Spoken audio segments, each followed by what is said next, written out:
people don't like, the general population don't seem to like these laws.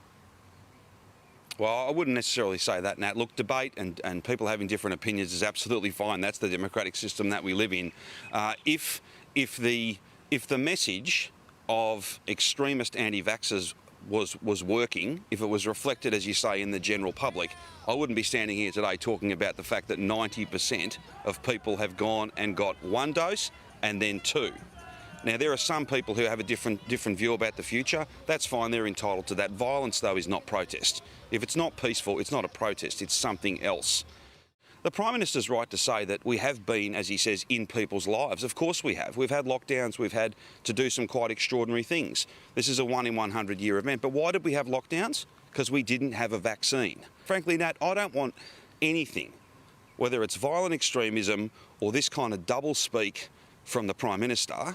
To those yesterday who very selfishly protested, that's not the behaviour we want to see. People out and about selfishly putting their point of view ahead of the health and well-being of others. Selfish behaviour. But, you know, we can't vaccinate against selfishness, and these people should be ashamed, absolutely ashamed. It's just wrong. If you want to protest, protest against the virus. Stay at home, do the right thing, and let's get through this together. And I would just appeal to anybody who's frustrated, and I get that people are frustrated, but it seemed to me that they were protesting about a whole lot of things yesterday, not just coronavirus, but, you know, the global world order and vaccines and all sorts of different things. That is self-indulgent, it's selfish, it's wrong, it's no way to behave. Probably said enough about those people. I don't really deserve much more attention than that. We saw up in Sydney as well. We saw some appalling behaviour towards police horses, towards police members. You know, punching horses doesn't work against the coronavirus. It doesn't work. It's also fundamentally wrong. Throwing things at female police members is pretty disgusting as well. So Victoria Police will do what they have to do.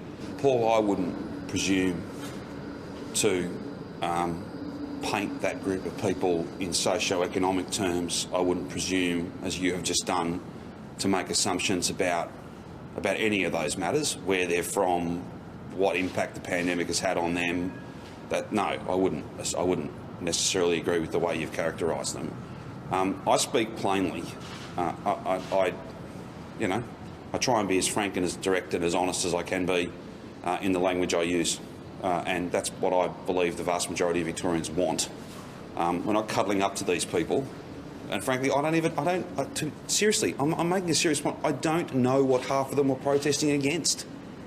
You? Well, a lot of them. Then, well, good on them.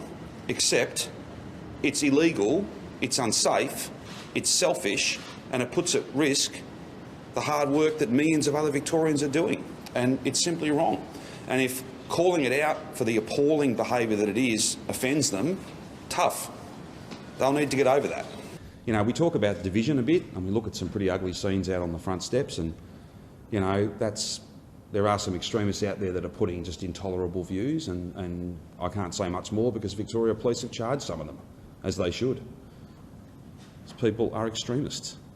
They are extremists, professing to be constructive and to work together, while their colleagues are standing out the front, alongside extremists. Again, I didn't want to go to this, but you've asked me the question, so I feel compelled again to make the point. Just imagine for one moment a Premier over the last 2 years that had been beholden to extremists. Just think would we be at 90% today? I don't think so. I don't think so.